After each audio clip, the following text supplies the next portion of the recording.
गडकरींच्या नागपुरात आता विकासाचे नवे इंजिन सुसाट धावणार आहे। संत्रानगरीची ओळख असलेल्या नागपूर आणि अजनी रेल्वे स्थानकाचा चेहरा मोहरा आता पूर्णपणे बदलणार आहे।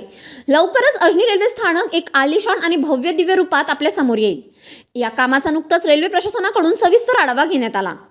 नागपूर रेल्वे विभागाचे महाव्यवस्थापक आणि त्याच्या संपूर्ण टीमने नुकताच आमला ते नागपूर दरम्यानच्या रेल्वे मार्गाची आणि विविध स्थानकाची कसून पाहणी केली। प्रवासी सुरक्षेच्या दृष्टीने प्रत्येक तांत्रिक बाबीची सूक्ष्म तपासणी यात करण्यात आली। प्रवाशांसाठी खरी आनंदाची बातमी आहे ती म्हणजे नागपूर आणि अजनी रेल्वे स्थानकाच्या पुनर्विकासाची। दोन्ही महत्त्वाच्या स्थानकांचे काम आता वेगाने मार्गी लागत आहे। निम्म्याहून अधिक काम पूर्ण झाले आहे। तांत्रिक आराखडा आणि पायाभरणीचे काम आता शेवटच्या टप्प्यात आहे। लवकरच प्रवाशांना विमानतळासारख्या अत्याधुनिक सोयीसुविधा रेल्वे स्थानकावर अनुभवायला मिळतील। महाव्यवस्थापकांनी माध्यमांशी संवाद साधताना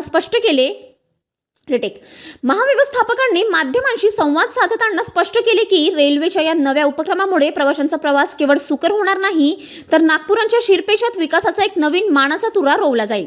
त्यामुळे लवकरच नागपुरातून रेल्वे प्रवासाचा अनुभव बदलणार आहे। गडकरींच्या स्वप्नातील स्मार्ट नागपूर आता स्मार्ट रेल्वे स्थानकासाठी सज्ज होत आहे।